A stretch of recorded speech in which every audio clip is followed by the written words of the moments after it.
النقطة اللي أنا عايز أتكلم فيها بقى دي نقطة كده عايزكم تسمعوني فيها كده وتفتحوا دماغكم، عشان الموضوع ده يعني بيحصل كتير.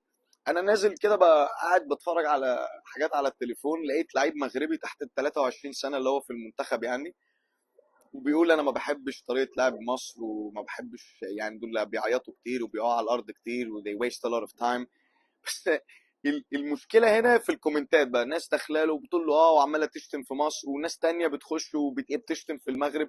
ده ما ينفعش، يعني ده ما ينفعش. ما تستخدموش الكوره يعني عشان تعملوا فتن ما بين بلاد شقيقه عربيه مسلمه، وقفت مع بعض، وبلد يعني جيراننا وما بيننا يعني عيش وملح كتير كتير قوي، وثقافه وتاريخ. ما ينفعش يعني. وكمان انت في كاس العالم انت كنت بتشجع مين؟ مش كنت بتشجع المغرب؟ مش كنت بتشجع تونس؟ مش بتشجع السنغال؟ ما طبعا، ما انت عربي وافريقي، يعني هي دي، هو ده الوضع، وهو ده اللي انت